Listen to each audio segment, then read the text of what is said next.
여러분 지난 2주 전에 제가 수요 예배 때 은혜 받는 꿀팁 3가지를 여러분들에게 말씀드렸는데 혹시 기억하고 계신가요? 네, 꿀팁은 아무에게나 알려주지 않습니다. 아주 친근한 사이에만 꿀팁을 알려드리는데 제가 여러분들과 그만큼 가깝다는 뜻이죠. 여러분들 표정은 안 그러실지 모르겠지만 꿀팁 3가지를 제가 알려드렸어요. 어떤 꿀팁 3가지가 있는지 한번 이야기해 볼까요? 첫 번째, 그렇죠. 주보에 기재된 여러분들에게 찬송가까지 찾아보고 막 불러오라고 이야기는 하지 않았죠. 주보에 기재된 수요예배 본문을 3번 이상 읽고 오기. 또 두 번째 뭐 있었어요? 오늘 나에게 주신 말씀을 간절히 사모하는 마음으로 내 마음의 영혼의 그릇을 비워내는 작업을 해야 된다. 여러분, 그러기 위해서 뭘 해야 되겠죠? 기도해야 된다라는 거예요. 누구를 위해서? 여러분들을 위해서. 또 세 번째, 꿀팁 아무나에게나 안 알려주는 이 꿀팁 3번째, 또 뭐가 있죠?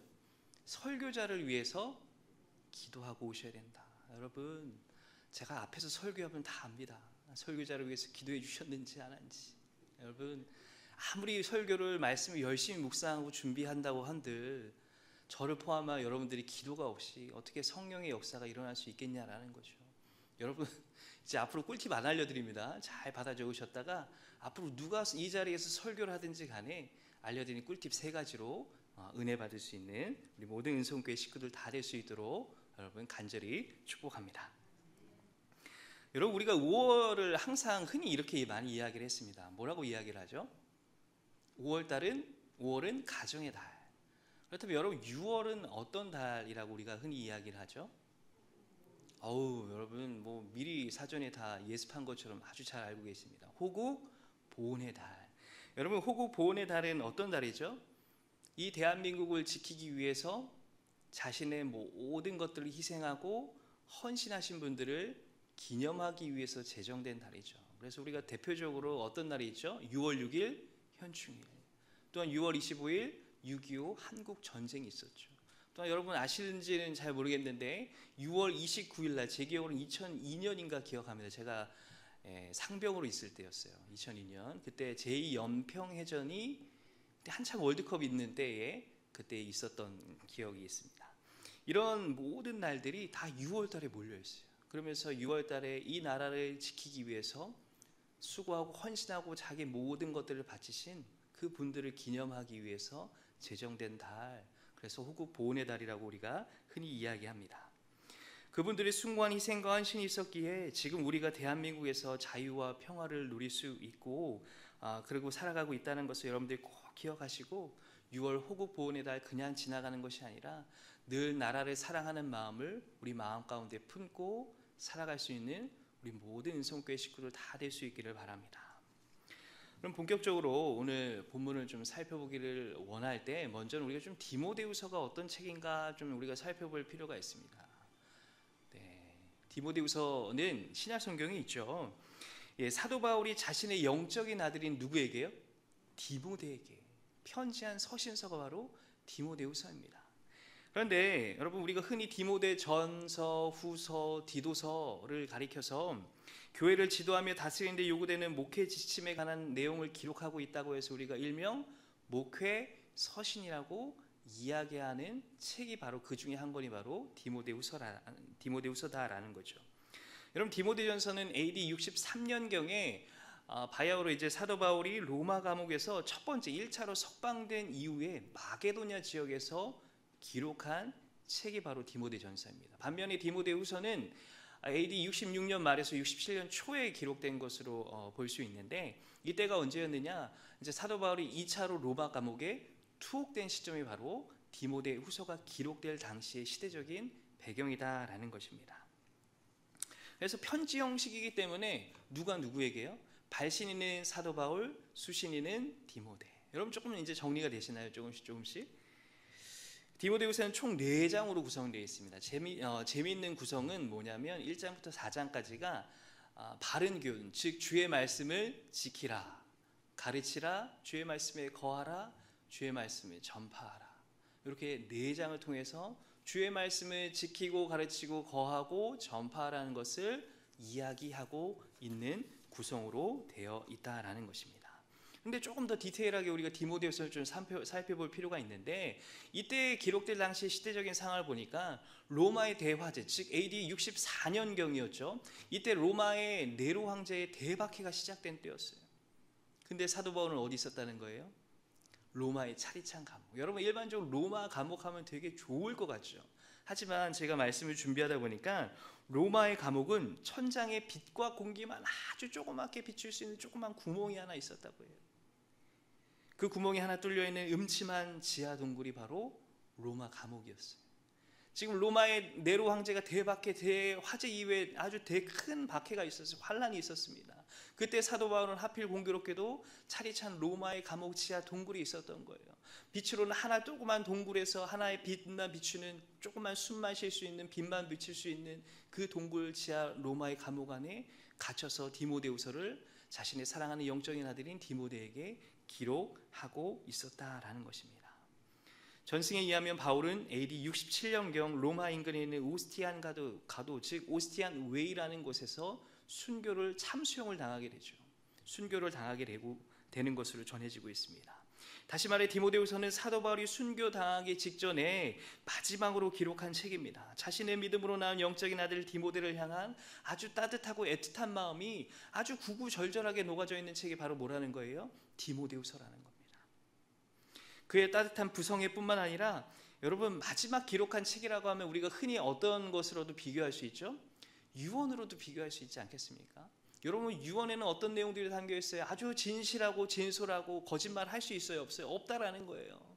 아주 진솔하고 담백하고 또 모든 할 이야기들이 다 담겨 있는 거, 그게 무슨 책이라는 거죠? 디모데 후서라는 것입니다. 아마 편지를 쓰는 사도 바울이나 그 편지를 받게 되는 디모데에게나 아주 남다른 의미가 있는 책이 바로 서신서, 편지가 바로 디모데 후서였을 거라는 거예요. 오늘날 우리에게도 동일한 의미 아니겠습니까?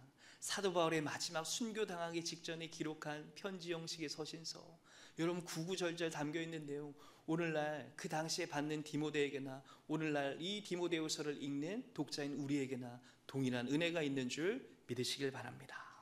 여러분, 사도 바울은 자신의 마지막을 직감이라도 한 듯이, 여러분 디모데후서 한 장 페이지를 넘겨보시면 4장 6절에서 8절에는 이렇게 말씀하고 있습니다.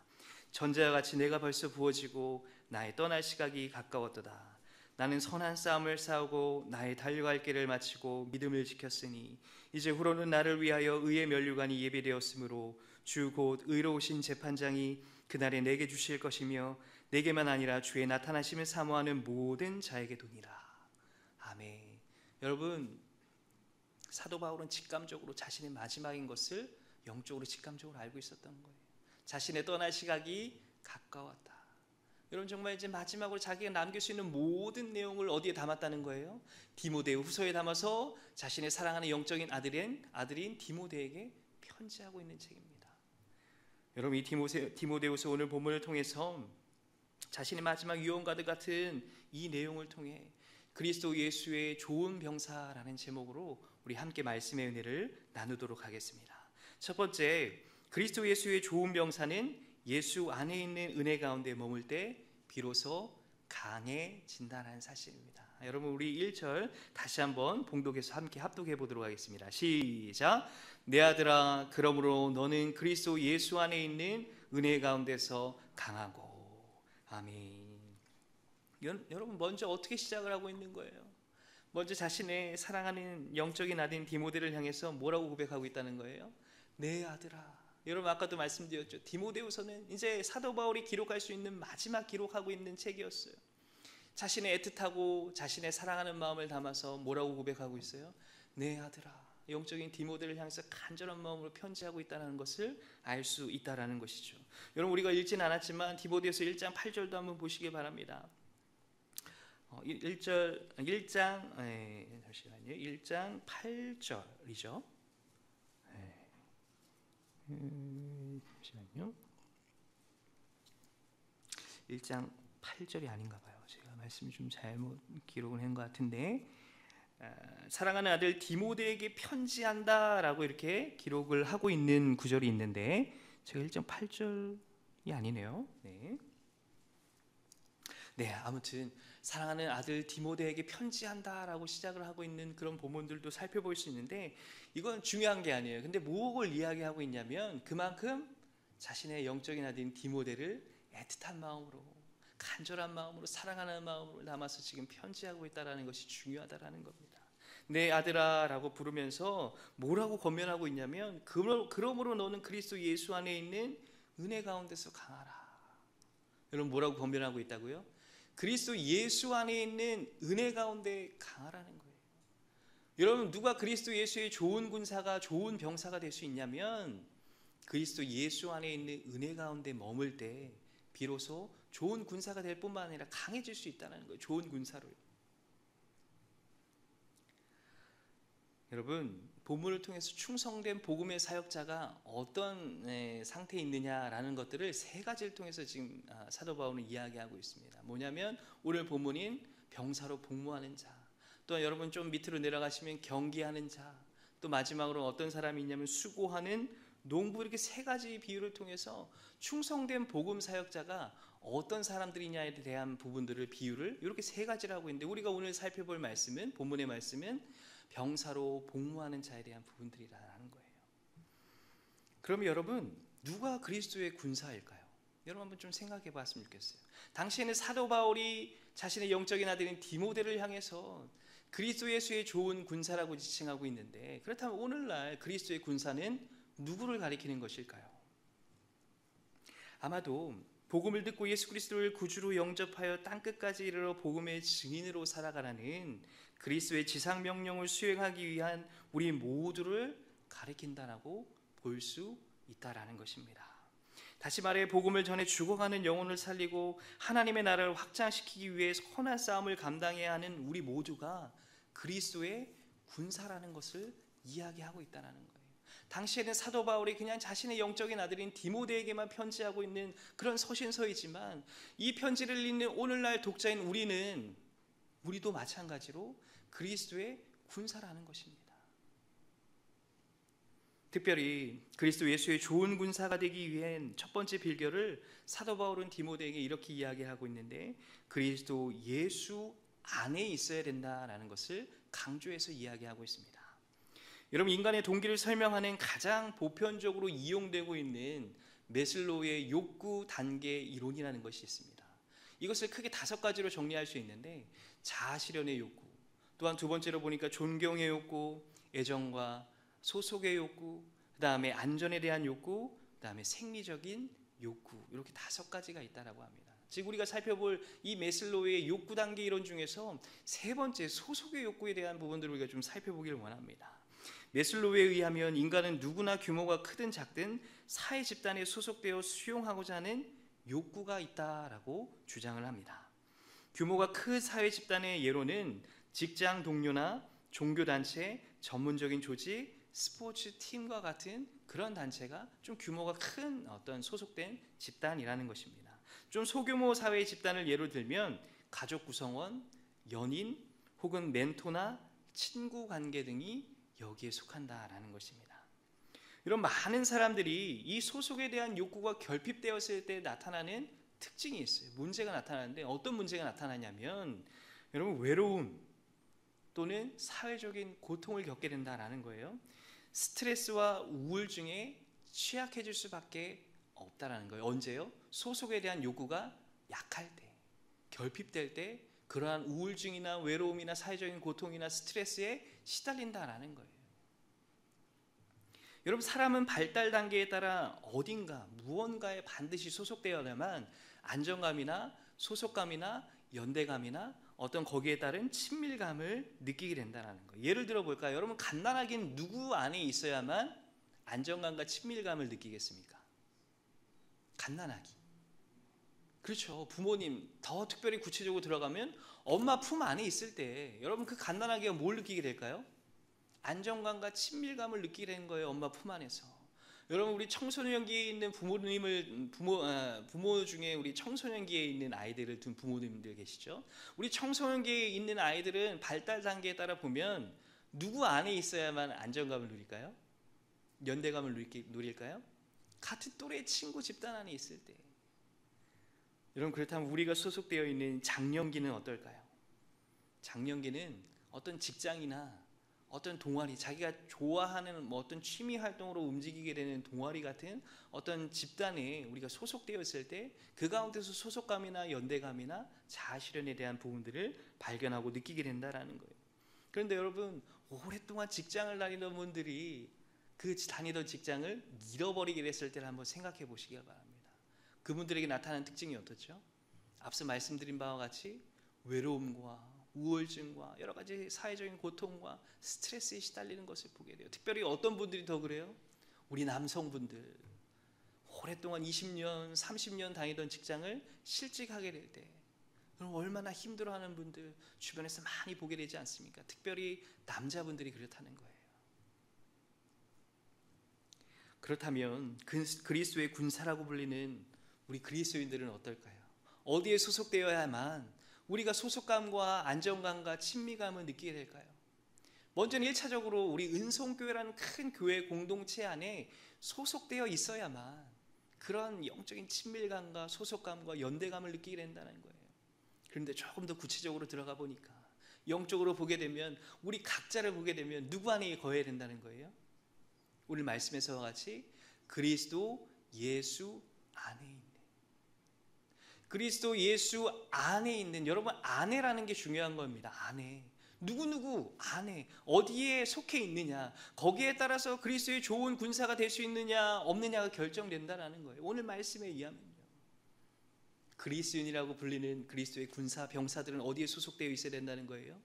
그리스도 예수 안에 있어야 된다는 거예요. 특별히 오늘 말씀을 보니까 너는 그리스도 예수 안에 있는 어디요? 은혜 가운데서. 여러분, 예수님 안에 소속되어 있는 것이 그만큼 중요하다는 걸 이야기하고 있는데 더 궁극적으로 중요한 게 뭐예요? 그 그리스도 예수 안에 있는 어디요? 은혜 가운데 거할 때, 은혜 가운데 머물 때 비로소 그리스도 예수의 좋은 병사, 군사가 될 수 있다는 거예요. 뿐만 아니라 강해질 수 있다는 것을 오늘 사도 바울은 디모데를 향해서 이야기하고 있다는 거예요. 오늘날도 마찬가지 아닙니까? 여러분, 우리가 그리스도인이에요. 그리스도의 군사로 우리가 불림을 받고 있는데, 부름을 받았는데, 여러분 지금 누구 안에 계시냐는 거예요.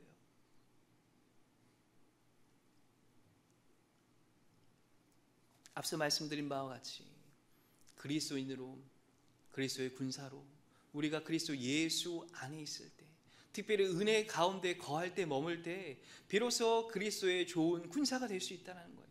그리스도의 좋은 군사로 강해질 수 있다는 거예요. 여러분, 그렇다면 은혜란 무엇일까요? 은혜. 우리가 교회에서 가장 많이 사용하는 단어 중에 하나가 바로 이 은혜라는 단어입니다. 여러분, 그렇다면 이 은혜를 어떻게 정의를 내리시겠습니까? 저는 말씀을 묵상하고 연구하다 보니까 받을 자격이 없는 자에게 베푸시는 하나님의 다음 없는, 말로 형언할 수 없는, 형용할 수 없는 그것이 바로 은혜라는 거예요. 여러분, 그 은혜로 저와 여러분이 뭘 받았다는 거예요? 구원을 받았다는 거예요. 여러분, 우리가 한 게 아무것도 없어요. 사람의 행위로서가 아니라 하나님의 전적인 은혜로 말미암아 우리가 구원을 받았다는 거예요. 그래서 에베소서에서 그 구원을 가지고 뭐라고 이야기하고 있죠? 선물이다라고 표현하고 있습니다. 선물, 거저 받는 거예요. 우리가 뭘 잘해서 선물을 받는 것이 아니라 우리는 아무 공도 없고 우리가 아무것도 한 것 없지만 오직 전적인 하나님의 은혜로 말미암아 주어진 것, 그것으로 받는 것, 그것이 곧 구원이고 그 구원이 곧 선물이다라고 성경을 이야기하고 있다라는 것입니다. 여러분, 이 은혜로 이야기할 것 같으면 이 은혜로 말미암아 한 사람의 인생이 바뀌게 된다는 거예요.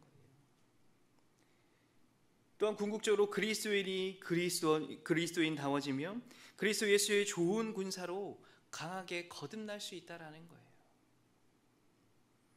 우리가 좀 생각해 보아야 될 것이 있다면 그리스도의 군사로서 우리가 열심히 무언가를 인위적인 열심을 가지고 그리스도의 좋은 군사가 될 수 있는 게 아니라는 거예요. 그저 예수 안에 있는 은혜 가운데 머물러 있을 때 그리스도의 좋은 군사가 될 수 있다는 것입니다.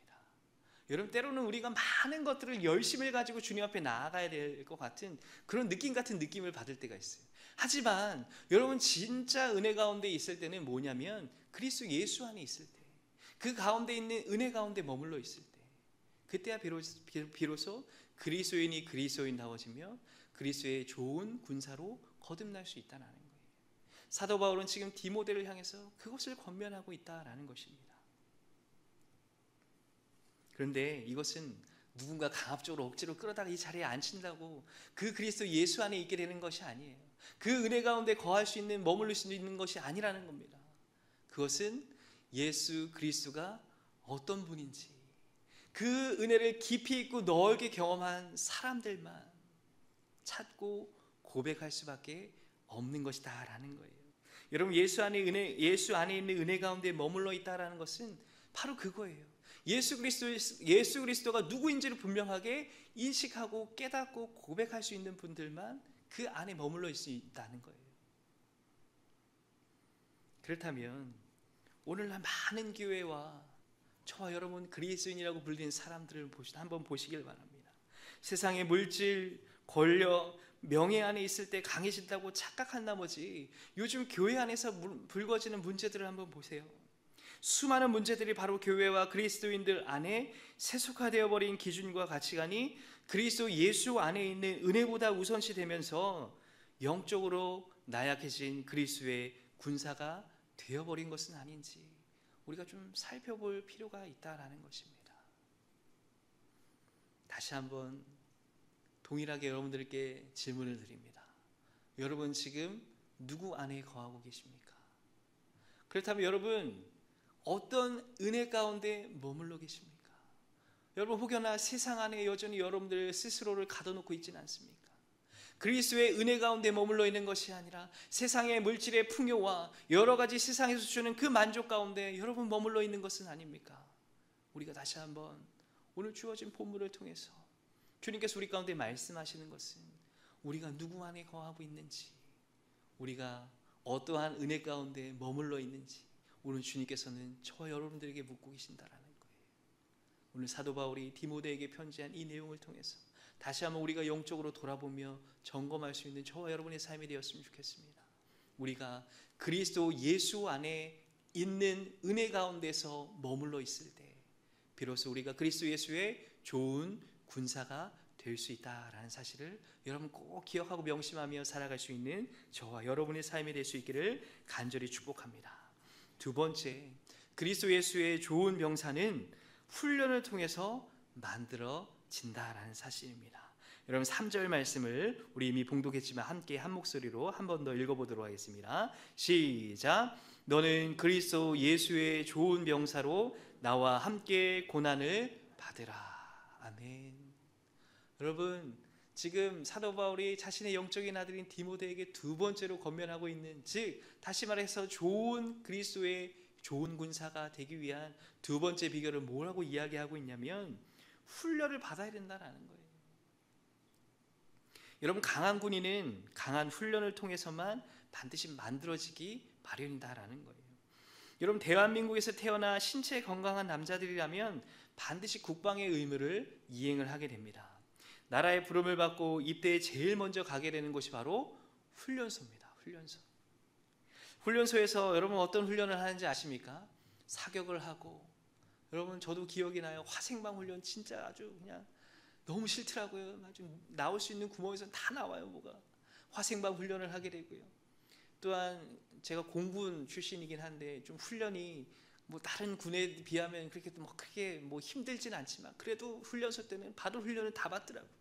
화생방이니 사격이니 유격이니 뭐니 여러분 5주간에 걸쳐서 여러 가지 훈련을 받게 되는데 훈련이란 훈련이요 단 하나도 쉬운 훈련이 없다라는 거예요. 그때야 비로소 군인이 전투를 수행하기 위한 기본적인 훈련을 받게 된다는 거예요. 여러분 제가 그 전에는 민간인이었을 때 어떻게 그런 훈련을 받을 수 있겠냐라는 거예요. 그냥 세상에 어떤 친구가 좋아서 어떤 누가 좋아서 그냥 거기에만 푹 빠져 지내지 군인으로서 싸워야 될, 전투해야 될 그런 기본적인 훈련을, 군사훈련을 어디 가서 받을 수 있겠냐는 거예요. 나라의 부름을 받고 입대해서 가장 먼저 가서 훈련받는 그 훈련소에서 제가 훈련을 받게 됐다는 거 아니겠습니까? 아마 대한민국의 신체 건강한 남자라면 누구나 다 그러한 훈련소에서 훈련을 거치게 된다는 겁니다. 여러분 이런 고된 훈련을 거쳐야 비로소 좋은 군인, 좋은 군사로 거듭나게 된다라는 것입니다. 여러분, 그리스도의 군사도 마찬가지라는 거예요. 힘든 훈련을 통해서 영적으로 더욱더 견고해지며 믿음이 성숙해지는 것을 언제 비로소 경험하게 된다는 거예요? 그 훈련을 통해서. 하나님께서 그리스도의 좋은 군사로 하나님의 사람을 훈련시키는 방법이 바로 고난이다라는 겁니다. 고난을 통해서 하나님은 당신의 선택하신 그리스도의 군사를 그리스도의 군사답게 훈련시킨다라는 거예요. 어떤 루트를 통해서요? 고난이라는 훈련을 통해서요. 여러분, 고난을 좋아하는 분, 여러분 한번 손을 들어서 한번 표해 보시겠어요? 고난 좋아하시는 분들, 반대로 이야기하면 고난을 싫어하시는 분들 다 손을 내리시길 바랍니다. 고난을 싫어하시는 분들 다 손 내리셨잖아요. 고난 좋아하시는 분들 아무도 없다라는 거예요. 하지만 여러분, 그리스도의 군사로서 고난이라는 훈련을 통해서 하나님의 섭리를 깨닫고 하나님의 은혜를 깊이 경험하면서 좋은 그리스도의 군사로 거듭나게 된다라는 거예요. 고난이라는 훈련을 아무도 좋아하는 사람은 없지만 그리스도의 군사로 선택받은 모든 우리 모두는 훈련을 받아야 되는데 그 훈련의 과정이 뭐라는 거예요? 고난이라는 거예요. 여러분, 앞서도 말씀드린 바와 같이 디모데후서를 기록하고 있던 사도 바울의 모습을 한번 생각해 보시길 바랍니다. 이제 자신의 인생을 마감한 시점이 다가온 거예요. 자신의 마지막이 될지도 모르는 유언과 같은 디모데후서 편지를 기록하면서 자신의 사랑하는 영적인 아내 디모데에게 여러분, 구구절절한 내용들을, 즉 인생의 마지막 시점을 돌아보면서 과거 자신이 복음을 전하다가 겪게 되었던 고난을 한번 떠올려 보지 않았겠습니까? 고린도후서 11장 23절로 27절 말씀에는 다음과 같이 사도 바울이 고백합니다. 내가 수고를 넘치도록 하고 옥에 갇히기도 더 많이 하고 매도 수없이 많고 여러 번 죽을 뻔하였으니 유대인들에게 40에서 하나 감한매를 5번 맞았으며 3번 태장으로 맞고 1번 돌로 맞고 3번 파선하고 일주야를 깊은 바다에서 지냈으며 여러 번 여행하면서 강의 위험과 강도의 위험과 동족의 위험과 이방인의 위험과 시내의 위험과 광야의 위험과 바다의 위험과 거짓 형제 중의 위험을 당하고 또 수고하며 애쓰고 여러 번 자지 못하고 줄이며 목마르고 여러 번 굶고 춥고 헐벗었노라. 별로 아멘하고 싶지는 않은 말씀이에요. 디모데후서 자신의 마지막을 회고하면서 여러분, 자신의 사랑하는 영적인 아들인 디모데에게 자신이 복음을 전하다가 겪게 되었던 이 고난 떠올렸을까요? 안 떠올렸을까요? 떠올렸다라는 거예요. 여러분, 참 바보같이 산 사도 바울 아니겠습니까? 하지만 바보같이 산 사도 바울을 향해서 누구도 정죄할 수 있는 돌을 던져서 던질 사람은 없다라는 거예요. 저 사람 참 바보같이 살았다. 왜 그래요? 사도 바울이 왜 위대한 사도가 되었는지, 참 그렇게 바보 같은 인생을 살았던 사도 바울의 인생을 통해서 우리는 깨닫게 될 수 있는 건 아니겠습니까? 여러분, 사명자는요 결코 죽을 때까지 죽지 않는다라는 거예요. 자신의 마지막 남은 사명이 남아있는 한 자신의 마지막 영적인 아들 디모데에게 편지하는 그 순간까지도 자신의 모든 복음을 전하면서 겪게 되었던 그 고난을 떠올렸을 거예요.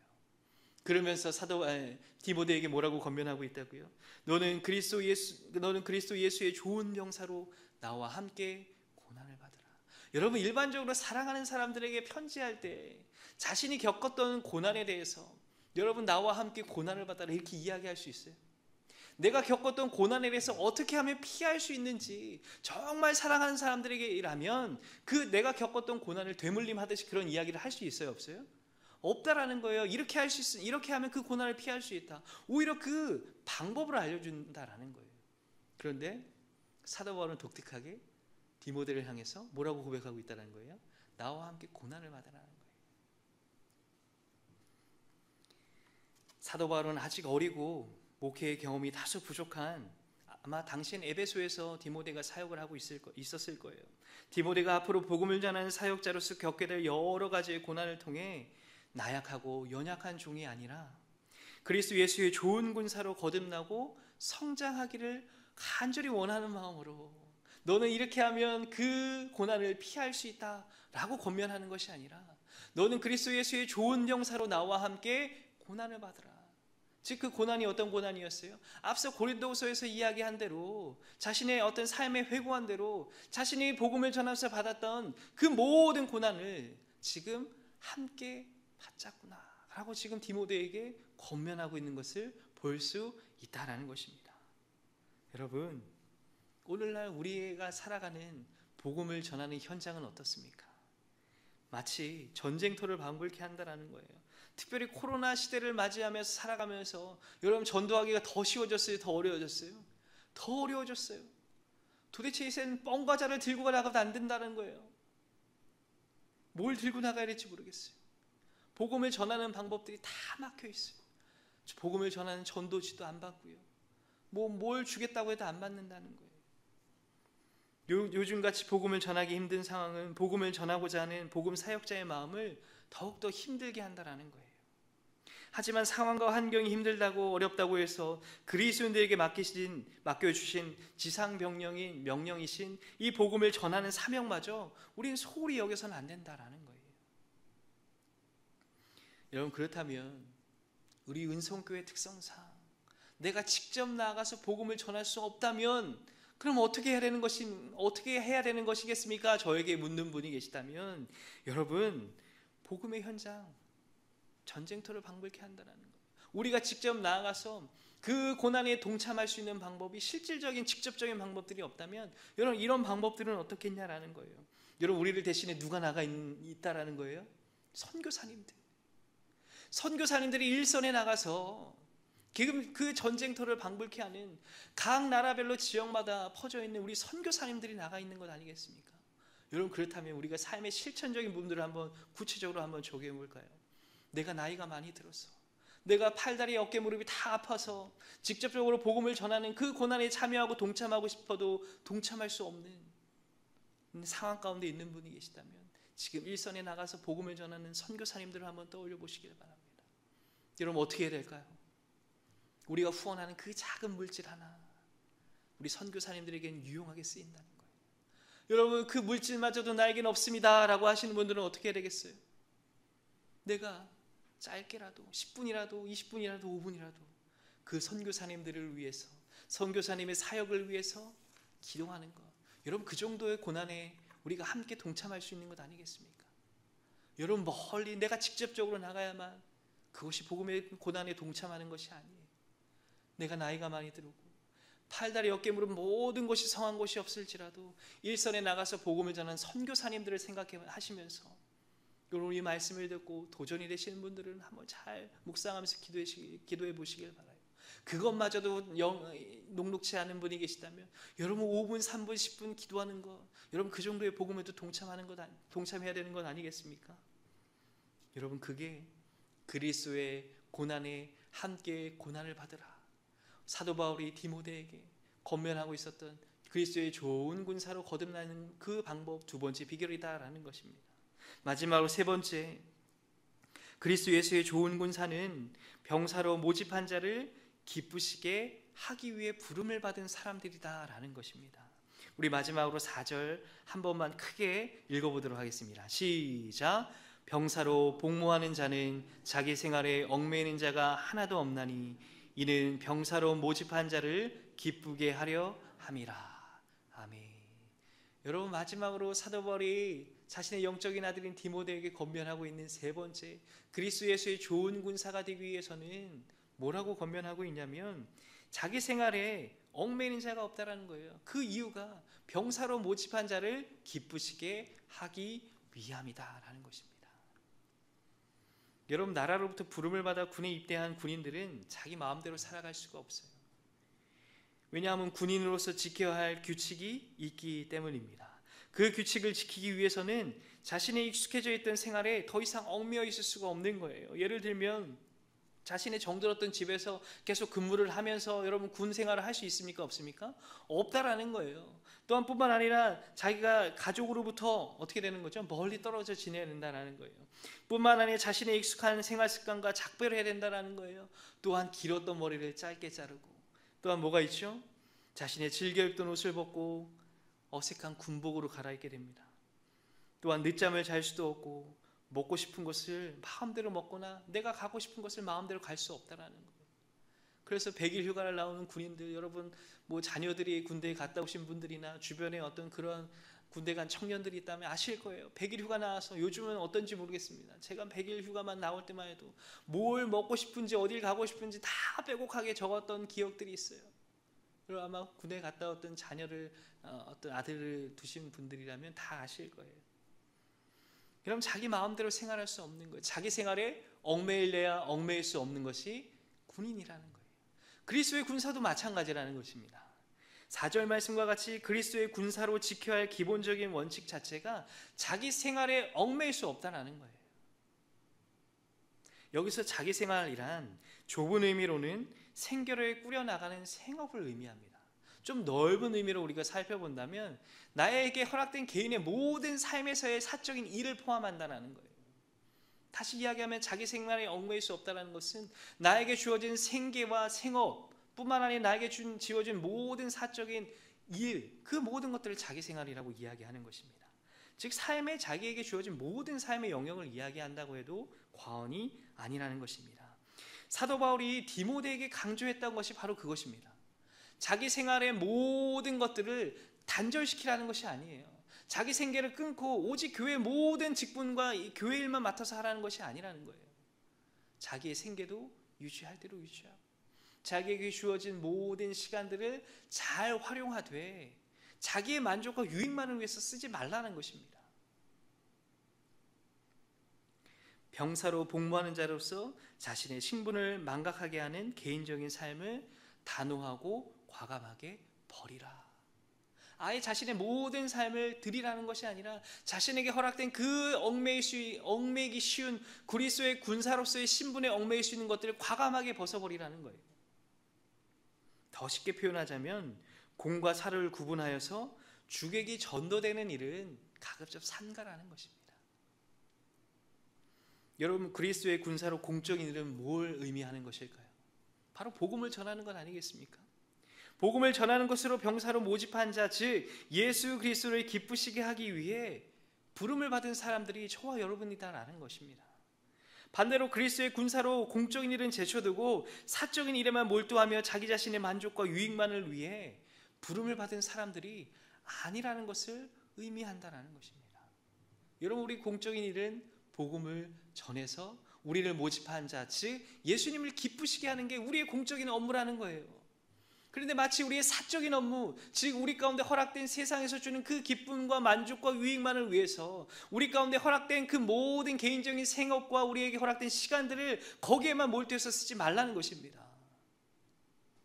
그런데 오늘날 공과 사를 구분을 못하고 있는 거예요. 주객이 전도된 채 살아가고 있다는 것입니다. 여러분, 반드시 기억하시길 바라요. 우린 여기에 영원히 머물다 가는 사람들이 아니에요. 잠시 잠깐 머물러 있는 동안 우리 가운데 맡겨진 공적인 업무는 뭐예요? 일은 복음을 전하는 것입니다. 한 영혼이라도, 한 사람이라도 그리스도께로, 즉 모집한 자를 기쁘시게 하기 위해서 저와 여러분이 존재한다라는 거예요. 그런데 우리에게 주어진 많은 생계와 우리 가운데 시간과 물질과 모든 허락된 것을 내 만족과 유익만을 위해서 쓰지 말라는 거예요. 우리의 영적인 신분이 그리스도의 군사라는 사실을 올바로 인식하며 살아갈 때 우리의 일상에서 누리던 불필요한 것들을 과감히 포기하고 벗어버릴 수 있다라는 것입니다. 그렇다면 여러분들에게 또한 질문을 드려야 되는 건 아니겠습니까? 여러분, 누구를 기쁘게 하며 살아가고 있습니까? 나 자신을 위해서? 아니면 다른 사람의 만족과 유익을 추구하기 위해서? 아니면 어떤 공익의 목적을 위해서? 다 부질없는 것이다라는 거예요. 우리의 그리스도의 군사로서의 신분으로서 우리가 마땅히 해야 될 건 뭐라는 거예요? 오직 복음을 전하는 것, 그거밖에 없다라는 것입니다. 이 땅에서 누릴 개인의 만족과 유익만을 쫓는데 자신의 모든 시간과 물질을 허비하는 어리석은 인생이 아니라 복음을 위해 그리스도의 군사로 부르신 주님께 앞으로 남은 우리의 모든 시간과 물질을 지혜롭게 흘려보내는 것, 그것이 오늘 마지막 사도 바울이 디모데에게 권면하고 있었던 그 권면이라는 것입니다. 사랑하는 우리 은성교회 모든 식구 여러분, 사랑하는 우리 은성교회 성도 여러분, 오늘 사도 바울이 그 말씀을 통해서 우리 가운데 하나님이 말씀하시는 것입니다. 우리 가운데 허락된 물질, 시간, 달란트, 모든 것들을 나 자신의 만족과 유익만을 위해 쓰지 말라는 거예요. 우리의 신분이 그리스도의 군사로서의 신분으로서 우리 가운데 맡겨진 귀한 공적인 업무를 온전히 먼저 수행하고, 우리 가운데 맡겨주신 귀한 생업과 우리 가운데 개인적으로 허락된 그 시간과 물질을 그때야 비로소 쓰라는 것입니다. 주객이 전도되지 말라는 거예요. 공과 사를 구별하는 것입니다. 우리가 이러한 인생을 누리며 살아갈 때 우리를 모집한 그리스도를 기쁘시게 할 수 있는 삶을 살아갈 수 있는 저와 여러분의 삶이 다 되시기를 주의 이름으로 간절히 축원합니다. 아멘. 기도하겠습니다. 하나님 감사합니다. 오늘 디모데후서 하나님께서 귀하게 쓰시던 사도 바울을 통하여서, 또한 그 사도 바울이 디모데에게 편지하면서 당시에 디모데에게만 편지하는 것이 아니라 오늘 이 디모데후서를 읽고 있는 우리 모든 사랑하는 그리스도인들에게도 동일하게 주시는 하나님의 음성인 줄 믿습니다. 하나님 다시 한번 우리에게 주신 그 하나님의 말씀을 우리가 기억하며 나아갑니다. 그리스도 예수 안에 있는 은혜 가운데 머물러 있을 때, 또한 뿐만 아니라 하나님, 우리가 그 허락된 그 고난이라는 훈련을 통해서, 또한 우리 가운데 병사로 모집한 자를 기쁘시게 하기 위해 우리가 부름을 받은 사람이다라는 우리의 신분을 온전히 인식하며 살아갈 때, 주님께서 우리를 복음을 전하는 그리스도 예수의 좋은 군사로 우리를 거듭나게 하시며 강하게 하시며 그를 통하여서 우리를 쓰임받게 되는 놀라운 복음의 통로로 저를 사용하게 되신 줄 믿사오니, 다시 한번 오늘날 이 코로나 시대를 우리가 보내며 나아가는 이 복음의 전도자로서 사명을 감당하는 우리 모든 은성교회 식구들 삶 속에서 다시 한번 하나님이 주시는 이 귀한 말씀을 마음판 가운데 새기며 삶 속에서 실천하며 적용하며 살아갈 수 있는 우리 모든 은성교회 사랑하는 주님의 백성들의 권속들의 삶이 될 수 있도록 주님 인도하여 주시고 축복하여 주시옵소서. 감사드리며 살아계신 예수 그리스도의 이름으로 기도드립니다. 아멘.